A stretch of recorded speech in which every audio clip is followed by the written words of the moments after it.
Oke guys, di video kelima kali ini kita akan belajar mengenai grup dan komponen, lalu cara untuk membuat copy dan mirror. Kita buka SketchUp-nya. Oke. Di sini kita akan mulai dengan membuat kubus. Kita buat kubusnya ukuran 100 kali 100 cm. Dan kita buat ketinggiannya 250. Seperti ini.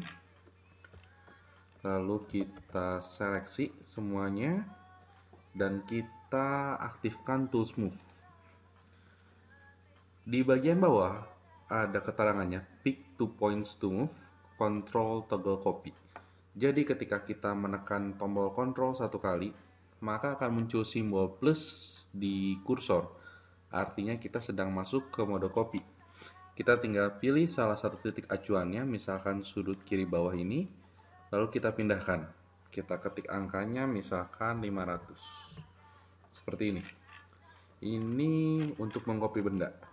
Misalkan hasil kopiannya sekarang kita pindahkan ke posisi ini, maka secara otomatis rusuk yang bagian sini akan melebur, sehingga dua buah box ini akan menjadi kesatuan satu objek.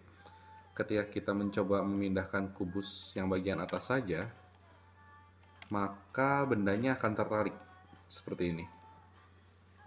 Hal ini menyebalkan terutama ketika akan membuat revisi atau updatean dari model yang akan kita buat. Jadi untuk mensiasati hal itu, kita bisa menggunakan fasilitas grup dan komponen di dalam SketchUp. Cara membuatnya hanya cukup dengan memilih objeknya, lalu klik kanan dan pilih Make Group. Atau bila shortcutnya sudah di-set sesuai dengan PDF di sesi sebelumnya, maka kita bisa menekan tombol F. Satu lagi yang bisa kita lakukan adalah membuat benda ini menjadi komponen. Oke, bisa menggunakan shortcut G. Perbedaannya ketika kita membuat komponen, maka akan muncul dialog box Create Component dan kita bisa namakan sesuai dengan yang kita inginkan. Tapi untuk saya biasanya name-nya tidak pernah diganti. Yang penting ialah bagian kolom Replace Selection with Component selalu terchecklist ketika kita meng-create komponen. Oke. Ketika kita klik kanan dan munculkan Entity Info, maka ini akan menjadi groups dan ini akan menjadi komponen. Definition name-nya komponen pagar 1. Oke. Nah, perbedaan dari grup dan komponen sendiri adalah ketika kita mengcopy satu grup seperti ini, maka hasil kopiannya tidak akan punya hubungan dengan parent-nya atau induknya. Jadi ketika kita merubah box yang ini, maka box parent-nya tidak akan ikut berubah. Oke. Sedangkan bila kita membuat dalam bentuk komponen, maka ketika kita mengcopy bendanya seperti ini, maka mereka akan seperti saudara kembar. Jadi ketika salah satu komponen diedit, maka komponen yang lain akan ikut teredit seperti ini. Komponen sangat berguna kalau elemen-elemen gambarnya berulang, misalkan untuk kolom atau untuk jalusi dan kawan-kawannya. Yang menjadi masalah adalah misalkan kita punya beberapa kolom seperti ini, lalu salah satu kolom di bagian ujung misalkan mempunyai perubahan bentuk. Ketika kita edit, maka otomatis yang lain akan ikut berubah juga. Nah, untuk menyiasati hal ini, biasanya ada orang yang mengeksplod kolom paling ujung, lalu dia buat menjadi komponen baru. Itu alternatif pertama. Alternatif kedua ialah ketika kita ingin salah satu komponennya berubah, tapi yang lain tidak ikut berubah, kita bisa klik kanan lalu pilih menu Make Unique seperti ini. Maka secara otomatis komponennya akan berubah. Yang tadinya komponen pagar 1 akan menjadi komponen pagar sekian, nomornya akan berubah. Ketika komponen yang ini dikopikan lagi, tiga yang ini akan bernama komponen pagar 3, sedangkan yang ini menjadi komponen pagar 1, dan yang tadi kita explode adalah komponen pagar 2. Jadi ketika yang ini dirubah, maka semua komponen pagar 3 akan ikut berubah. Seperti ini. Itu perbedaan antara grup dan komponen. Selanjutnya saya akan menjelaskan cara untuk membuat copy benda secara cepat. Jadi misalkan kita punya kubus seperti ini, kita jadikan grup dengan shortcut F tadi, lalu kita pilih Tools Move, kita tekan tombol Ctrl satu kali, lalu kita copy bendanya ke sini sejauh 500 cm. Oke.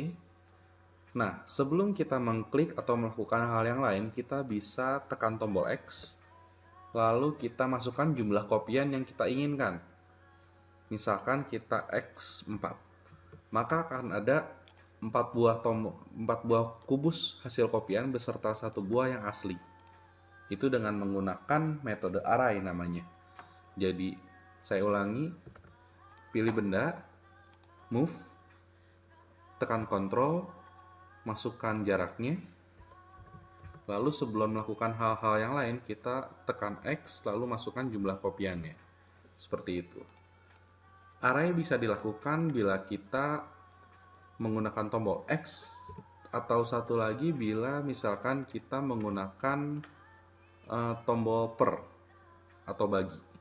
Jadi kita move, lalu letakkan bendanya di yang paling ujung, misalkan kita masukkan 3000 cm, lalu kita tekan tombol per, lalu masukkan jumlah kopian yang kita inginkan, misalkan 7. Maka secara otomatis akan dibuat 7 buah kopian beserta 1 yang asli. Jadi ini ada 8 benda. Metode per sangat gampang atau sangat-sangat membantu ketika kita membuat jalusi atau railing. Jadi kita buat railingnya dengan komponen seperti ini, lalu kita kopikan dia dari ujung ke ujung, lalu kita masukkan jumlah jalusinya atau railingnya. Seperti itu. Jadi kita tidak perlu lagi menghitung jarak antar komponennya harus berapa agar bisa dibagi rata. Untuk membuat mirroring, kita bisa menggunakan fasilitas scale dan menggunakan menu klik kanan. Kita buat dulu bendanya.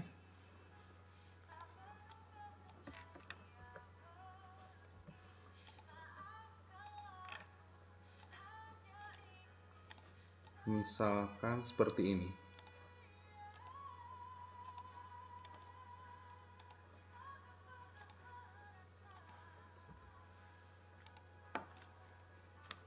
Kita buat menjadi grup atau komponen. Hal yang pertama, kita bisa menggunakan fasilitas scale. Kita copy dulu bendanya seperti ini, lalu kita scale benda kedua dan masukkan misalkan di sumbu merah ini seperti ini, kita masukkan ukurannya -1. Maka secara otomatis akan termirror searah sumbu merah. Ketika kita copy lagi, lalu kita gunakan scale ke arah sumbu sini, lalu kita masukkan -1, maka akan termirror sesuai dengan sumbu hijau. Ini menggunakan fasilitas scale. Cara kedua adalah dengan menggunakan menu klik kanan. Ketika kita memilih benda, lalu kita klik kanan, di sini akan ada menu flip along.